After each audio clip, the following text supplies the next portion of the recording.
Hey guys and girls, I can't believe I'm actually doing this video. Things have been a bit slow. I seem to get stuck on 360 subscribers for a while there. But thank you very much. We're at 500 now. Isn't a lot to a lot of people. But beans, I'm so busy doing other things, appearing on the radio and all sorts of bits and bobs for various things like youth clubs, food banks, things like that. We made it to 500. Thank you very much. Thank you for the support. I know things at the minute are a bit sort of Marvel centric and Lego based, but there are stuff coming on the way. When we do retro games, you guys seem to lap it up. So thank you for the support. What I want to share with you now is my appearance on the radio and what it was about. So it was about a project I did with my work and a PR company, Pick PR. They're really good. Based on James Corden's Carpool Karaoke. Ours was called Carpool Karaoke. I did a BBC radio interview again, second time in a few months I've been on the radio. So yeah, this has really been taking up some of my time as well. So this is like a behind the scenes look at other stuff I do. And thank you once again for 500 subs. It's been a long time coming and I really do appreciate it. I didn't think we would be here, but I guess it shows that sometimes in life you have to take a gamble, and I did gamble 3 years ago when I moved out of the family home and moved in with my now partner. I remember distinctly having 21 subscribers when I moved out, and things have just been onwards and upwards. I couldn't do it without you guys. So enjoy the trailer and the radio broadcast interview on BBC Northants. Till next time, guys, stay safe, keep fab. This is a nice story. Do you remember James Corden's Carpool Karaoke? If you ever want a few minutes to just kind of sit back and have a little bit of a giggle, I recommend Googling those. He gets a celebrity in the car, has a chat and a sing-along, and it turned into a really lovely series. People just seem to open up, relax, natter away. And, well, some of the ones that have done it, Adele, Stevie Wonder as well. What happens, though, if you take that idea and apply it to care home staff and residents here in Northamptonshire? Well, instead of carpool karaoke, you get carepool karaoke.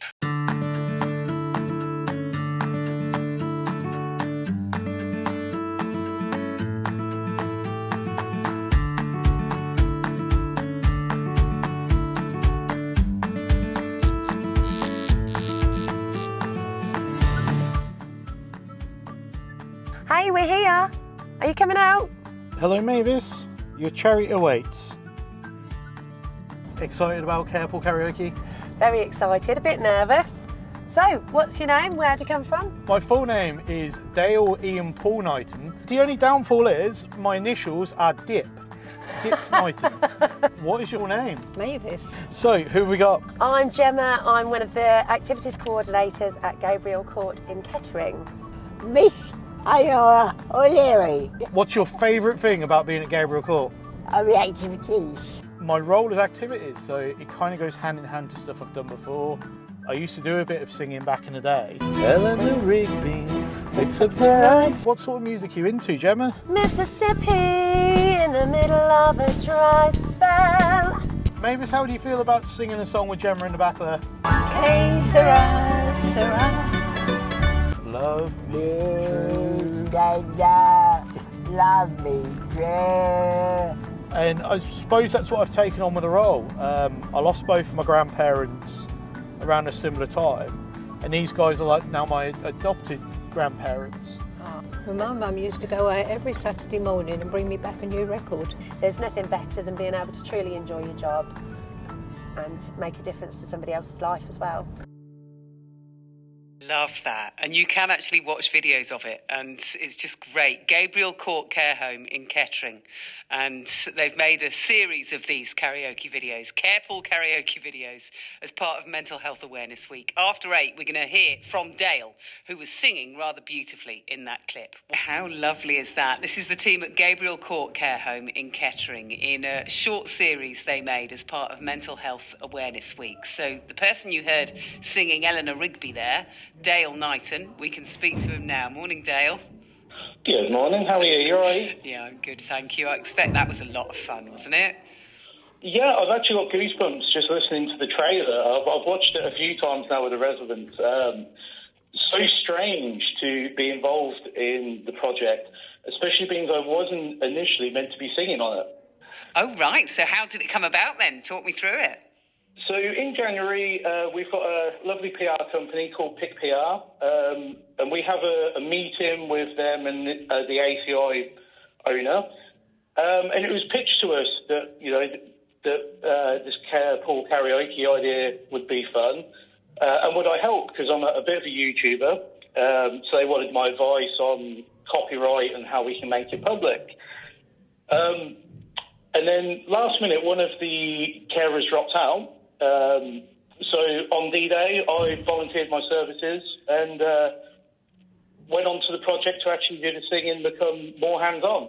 Well, it's such a good thing. So you were there doing Eleanor Rigby, and in fact, you said you'd done a bit of singing in the past, so you've got a bit of entertainment in your blood, have you?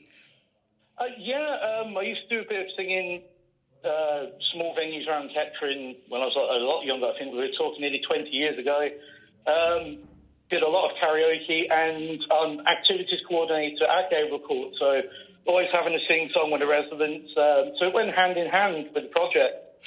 What a lovely job you do. How did you get into it? To be honest, it sort of came about because of the lockdown situation. I was working at a hotel at the time, and the hospitality sector obviously took a big hit.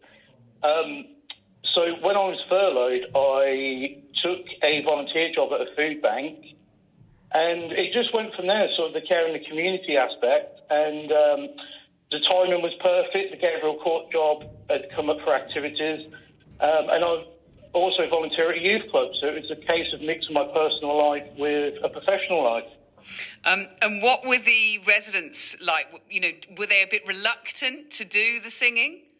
Oh, no. Mavis and Nora were well up for it. We actually aired carpool karaoke to show them what it'd been about. We were actually oversubscribed. We needed 2 residents, and we had so many wants to do it. I think we ended up with 7 or 8 on the day that were still trying to get involved with us. But just for timing, we narrowed it down to 2 residents and 2 care workers, but we are going to do a follow-up series. I literally pitched an idea of couch karaoke so everyone can get involved. Come on, couch karaoke, that's great. I would imagine music features quite heavily, does it, in a lot of the activities that you guys do at the care home anyway? Yeah, I think music is a universal language. For those that can't communicate very well or struggle with dementia, you can trigger someone's memories with a song.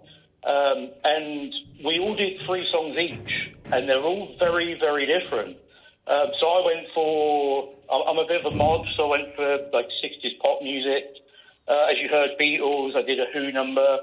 Mavis did some real classics, Tipperary, and like you heard, Que Sera. Nora's a rock and roll girl. She did Elvis, Cliff Richard, and the Righteous Brothers. Did she? So it was Nora doing Love Me Tender, was it? Yeah, she's a massive Elvis fan. You can have hour conversations with her about Elvis. Oh, that's great, isn't it? What was it like when you showed it to them all? Oh, Nora happened to have a family in. She was so proud. She's waiting for her episode to go up on the ACI website. But yeah, she was so happy to be part of it. She keeps telling everyone she's a star. We had this beautiful car, and she was escorted into it, and the actual film crew was so amazing with them. They're so understanding of people's situations. It was just one fantastic day. It was really like being on a film set. Oh, how lovely. Well, what a great thing. And I know that you did it all as part of Mental Health Awareness Week. And, let us know how the couch karaoke goes.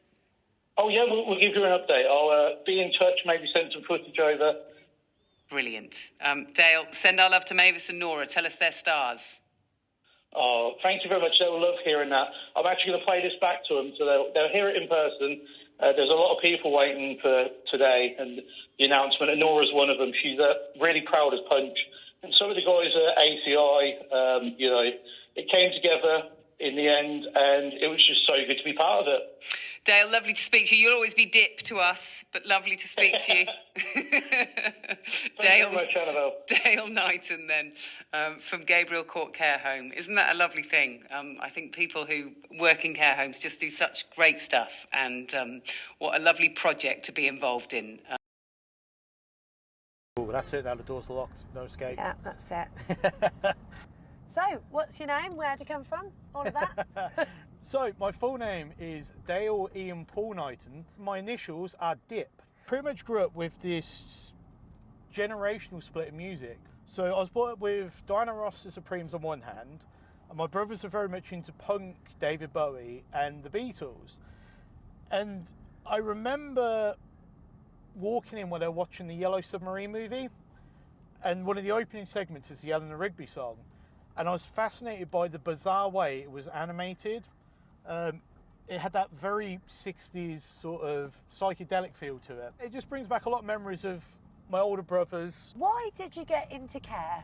I've done 16, 17 years in hospitality, and it was a point where hospitality was uncertain. Places were closing. Yeah. And I had to act before, I got made redundant. And like I said, it was a matter of timing. I took on a youth club, started entertaining there. Just seeing the activities job, it felt like it was something I could do. Yeah. It was like a natural extension of what I do in my volunteer work. So every day is a little bit different. There's many challenges. It's all about diversity. So one of the easiest ways to reach them is music. So we do lots of music events, get them all up and dancing. To any of the families, I would happily reassure them that they're going to be welcome here. My philosophy and a lot of the other carers here is they're joining a family and it's its own little community. Everyone's made to feel welcome, and for me personally, a lot of these guys are my adopted grandparents now, and that's kind of my outlook on it. We're all family here, we can all talk, we can all be honest, and we're inclusive. I think being such a close team, it just helps give better care because you've all listened and you can all be involved. And I think if you put that together, you end up with a perfect care package. Because we all work as one, it's steady and it becomes familiar to them, and it's that familiarity that can really help people settle into the care home.